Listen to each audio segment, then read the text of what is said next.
crazy? Isn't it crazy when everything's hazy, eyes all glazy, I sway and see daisies. Oh, it's pure bliss, a love and a kiss, stomach that flips, dreams of your lips. So unsure, so uneasy, jittering jaws, stomach's getting queasy. I can't stop shaking. Life isn't breezy. Crawl into myself, I am my own shell, a frenzy of thoughts. I'm in hell, I'm going crazy.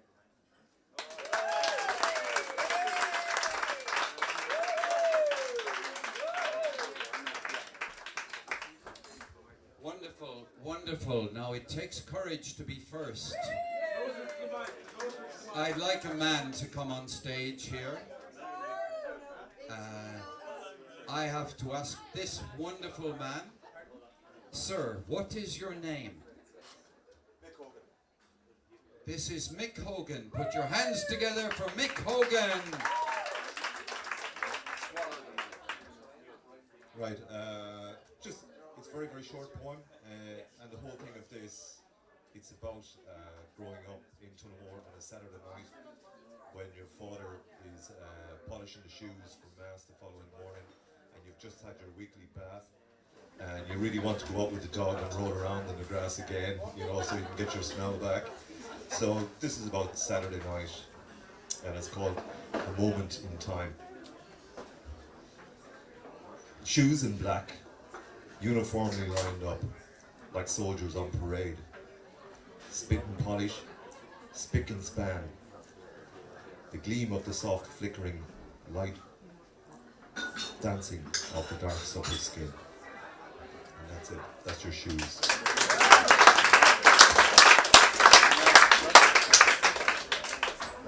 Fabulous. Now we will have a lady next, a woman. Could I ask the lady who I'm looking at now if she'd be willing to come up now?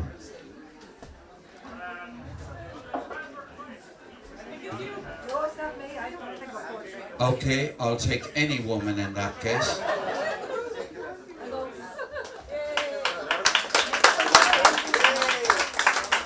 Excuse me, what is your name?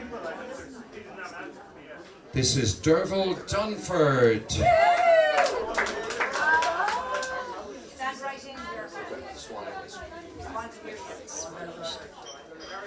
This is a poem about a little man called Kevin, who was my nephew. It's potentially a sad poem, but it's actually not a sad poem. Kevin passed away several years ago, just before his 9th birthday. But there's a lesson in it. I teach mindfulness. I've had lots of teachers, and Kevin, who couldn't speak, all he could say was hiya, but he could say it in a lot of different ways. He was my best teacher ever. And it sort of covers something that I was talking to Don about earlier. So it's called Don't Leave with Your Song Unsung. Kevin came from heaven. He arrived as a gift, parcelled kind of awkwardly, but it didn't matter one bit. His packaging, not ordinary, unusual to some. To me it was extraordinary, and out of it he shone. Eyes like a Furby, and a wicked smile to boot. Did Kevin take life seriously? Well, he didn't give a hoot. Laughter was his medicine, music was his life. He refused to engage in trouble or strife. Gentle hymns and carols enjoyed from the pew. Leonard Cohen and Eddie Reader, to name but a few. Kevin loved the simple things. He acknowledged the joy that all of life brings. A spin on the back of his father's bike, fresh air in his hair when he was brought for a hike. He loved his books, he loved his bed. He roared with laughter when he smacked a ball off his head. The package was opened, the contents are gone. We'll remember him forever, we heard his song.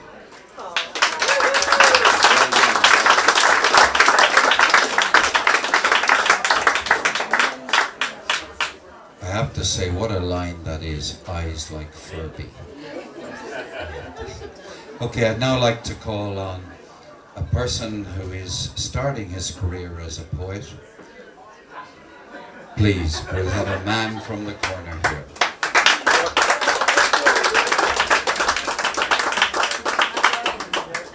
Can I just check on your name? So this is Rory Grassi. Yeah. I don't remember what this is about. I just wrote it in class someday. So, how is it so long ago, far away from here? A sunken boat that caused some pain. Go back sometime to snowy days. How to make the ceiling cry, it's friendship. If hell had a metal gate, well then a yellow hat doesn't have to play red and blue. Don't run, just smile, it'll be okay. How do you know what you see? Isn't just a long lost memory, perfect all in all. Can't wait to see someone again, like you. Last time I saw so many days, waiting for a face to say I know. But it's all because of ways to look back, for a sec, vivid as that day.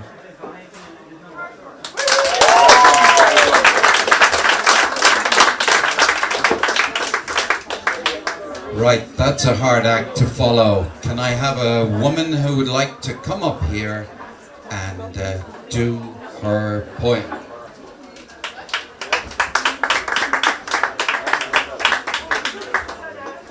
Excuse me. Mags, what is your name? You have to speak right up to Mags Ammond. We have a double act. And sir, what is your name? Richard. We have Richard and Mags. Off you. I'm channeling my inner William Wordsworth just as a preamble to Richard's poem. My poem's called We Are Seven and his is 4. Are we reading this together? I think so. Can you give me So, the Wordsworth that we're going to start with was suggested to me within 10 minutes of me knowing that my sister had passed away by my good friend John Davitt. Some you might know him, he's a strong poet himself. And he said to me, Richard, you need to read this. And I did. I read it to the company that we were with at the time, which was 7 people in the room. So this is called We Are Seven. And Mags is going to play the part of the young girl, and I'm going to be Wordsworth, if that makes any sense. Should we start? So I have to duck and dive here, won't we? We are 7. A simple child that lightly draws its breath and feels its life in every limb. What should it know about death? I met a little cottage girl. She was 8 years old. She said, her hair was thick with many a curl that clustered around her head. She had a rustic woodland air, and she was wildly clad. Her eyes were fair, and very fair. Her beauty made me glad. Sisters and brothers, little maid, how many may you be? How many? 7 in all. She said, and wondering looked at me. And where are they, I pray you tell? She answered. 7 are we, and 2 of us at Conway dwell, and 2 are gone to sea. 2 of us in the churchyard lie, my sister and my brother, and in the churchyard cottage I dwell near them with my mother. You say that 2 at Conway dwell, and 2 are gone to sea, yet ye are 7. I pray you tell, sweet maid, how this may be. Then the little maid did reply, 7 boys and girls are we. 2 of us in the churchyard lie, beneath the churchyard tree. You run about, little maid. Your limbs, they are alive. If 2 are in the churchyard laid, then ye are only 5. Their graves are green. They may be seen, the little maid replied, 12 steps or more from my mother's door, and they are side by side. My stockings there I often knit, my kerchief there I hem, and there upon the ground I sit and sing a song to them. And often after sunset, sir, when it is light and fair, I take my little porringer and eat my supper there. The first that died was my sister Jane. In bed she moaning lay till God released her of her pain, and then she went away. So in the churchyard she was laid, and when the grass was dry, together round her grave we played, my brother John and I. And when the ground was white with snow, and I could run and slide, my brother John was forced to go, and he lies by her side. How many are you then, said I, if they too are in heaven? Quick was the little maid's reply. Oh, master, we are 7. But they are dead. These two are dead. Their spirits are in heaven. It was throwing words away, for still the little maid would have her will, and said, Nay, we are 7. So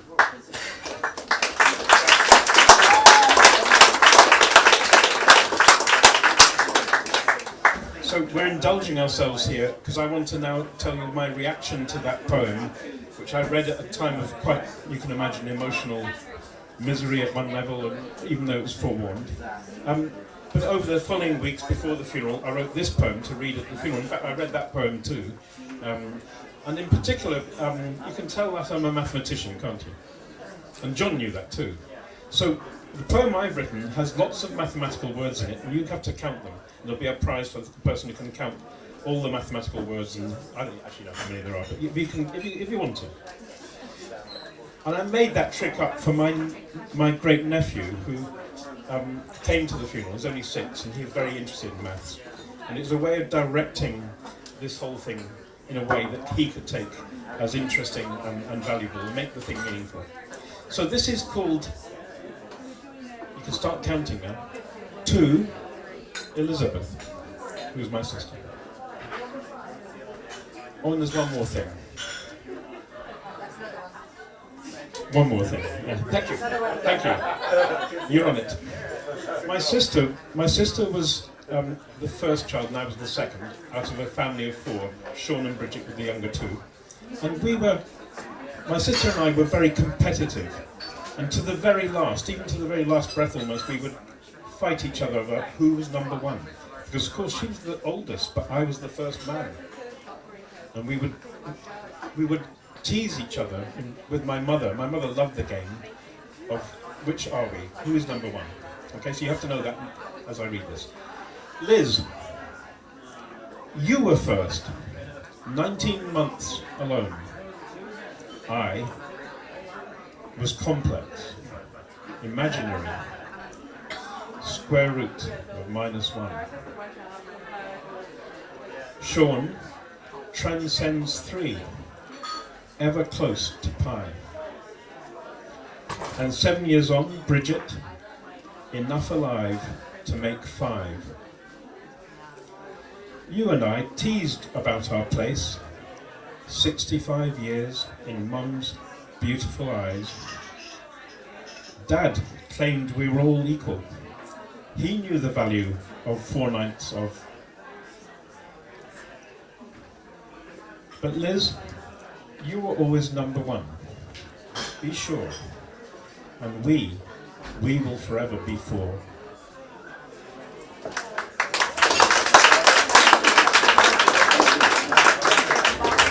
Thank you very much. Now we're reaching end of the poetry session, so I need to have a woman up here now. Please, can I have a woman up here now, please? And what is your name? Aileen Howell. This is called Lost Ones. I walk in, head lifts and eyes light, then a tremble and a shift. Why are you here? Is it Sunday? Am I going home now? I smile and sit and pat her hand. No, sweetie, it's not. You're here on holidays, remember? But she doesn't, not really. Eyes drift around the room, landing light as butterfly wings on other faces. Some interested, some oblivious. Don't you be giddy, scolds the woman beside her. the smell of old and bleach and dinner and helplessness. Across the way, an old man lifts his head. Age lies gracefully on his face, but spreads with callous disregard across his brain. Are you my Ellie, he asks, smiling, hoping, waiting. I'm not. Thank you very much, sir. Would you like to do your poem, please? What's your name? Brian McIntyre.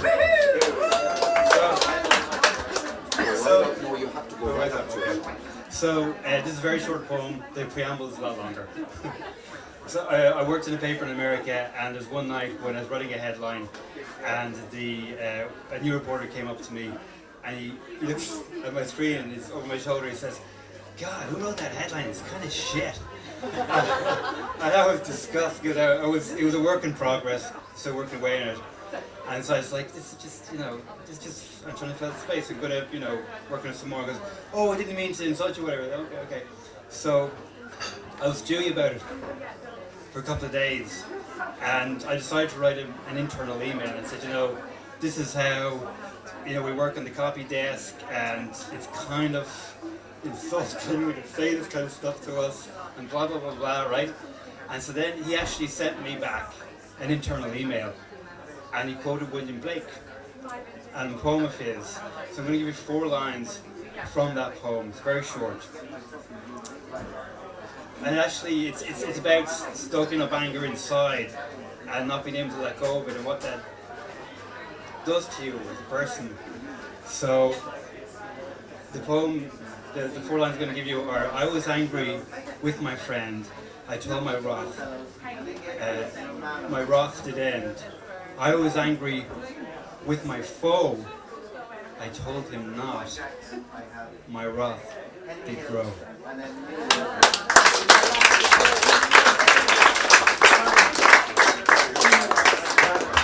As I say, we have a short amount of time now, so what I'm going to say to the remaining poets is, you may not introduce your poem.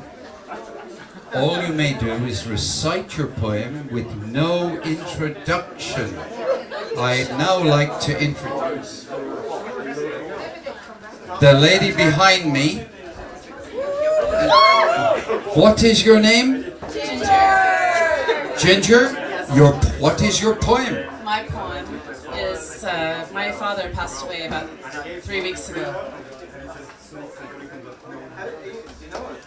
So I'm going to try to do this, because it was a poem that we recited together. Give me a second. Whose woods are these? I think I know. His house is in the village, though. He would not see me stopping here to watch the woods full of the snow. My little horse does think it queer to stop without a farmhouse near, between the woods and frozen lake, the darkest evening of the year. He gives his harness bells a shake to ask if there is some mistake. The only other sound's the sweep of easy wind and downy flake. The woods are lovely, dark and deep, but I have promises to keep, and miles to go before I sleep. And miles to go.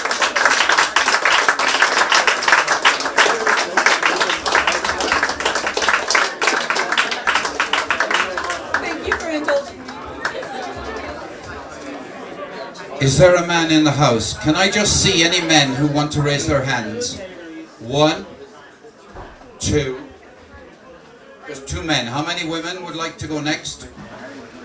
3. Okay. No introduction to your poem. Purely read your poem. I'd like this man to go next. What is your name? This is Conor O'Brien. Talk in calm, nothing wrong. We belong strong.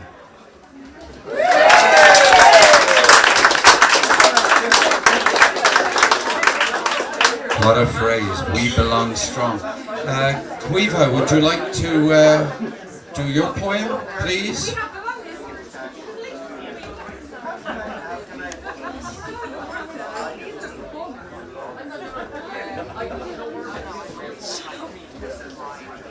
Ladies and gentlemen, this is Quiva O'Rourke.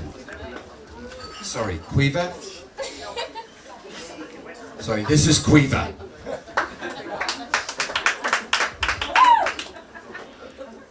The odd sock. It's getting worse and worse, the depression and anxiety. It was pissing rain today. Pathetic fallacy. Not like anyone noticed pure invisibility. The only way they see is through glasses of humility. It's just the people that I've loved, the ones that I've adored. They seem to lose their eyesight and suddenly I'm ignored. I'm aware that your intentions may not to be cruel. I just sense these things a mile away, as far back as primary school. Imagine hearing a tornado from very far away. There were plenty of the signs. There's been rain and wind all day. But you just weren't quite sure when it was gonna hit, until I'm afraid it's too late and the dangerous fire is lit. I gave up my sleep, I offered my house to make sure you were at ease. But I didn't get anything in return, just a purple band disease.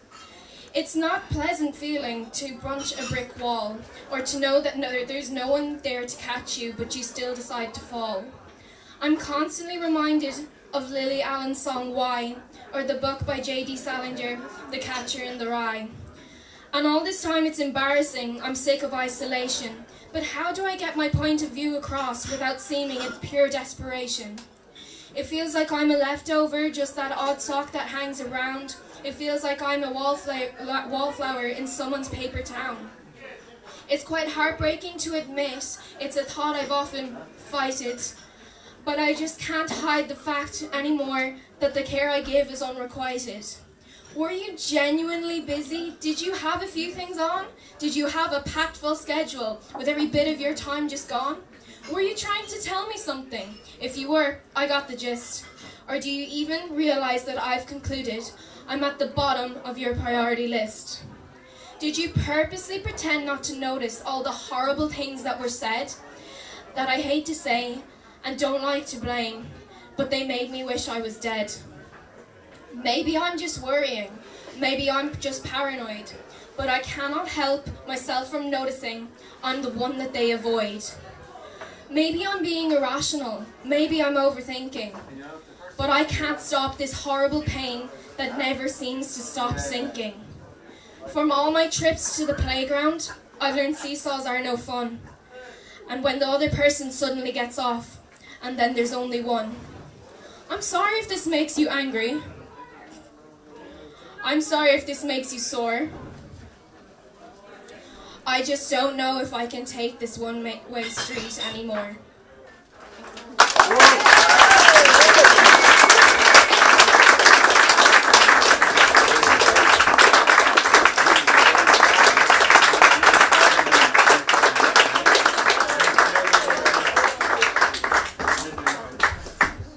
I'd now like to ask you to give a great welcome to, what's your name, sir? Kevin. Kevin who? McDermott. Kevin McDermott.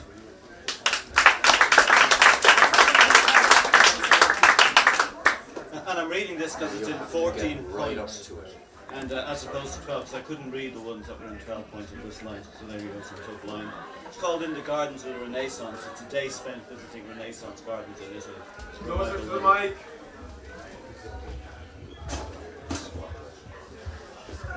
In the gardens of the Renaissance, the road to Bomarzo was pitted and potholed, and rattles our bones. The pleasure gardens too confound us, with their maze of old pathways and faded sculptures, coarsened by wind and rain and long neglect. And yet the water features still function, the ancient mechanicals producing their magic all these centuries later. We have come a long way to see them, and we take much pleasure in them. At Villa Lante, I look down the long, trailing length of a serpentine fountain. You are below me by the serpent's open mouth, your fingers touching the water, the light catching your hair. And I am a stranger, looking in astonishment at the woman who has coupled her life to mine. Enamored, I retreat into the shadows, breathe, fill my water bottle from a rusting tap. Take time to take in my surroundings, these gardens, this sky, this moment in the universe of things. your hand trailing water, the light falling through trees. And I give thanks to gods and architects, to Jacopo Barossi da Vignola, to the mysteries of hydrodynamics and ancient cogwheels. I give thanks for your understanding of gravity, of feet planted on the steady earth.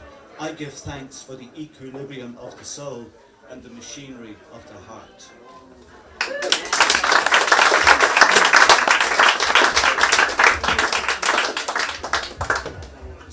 I am going to read you one of my own. I'm just checking to see if anyone is wetting.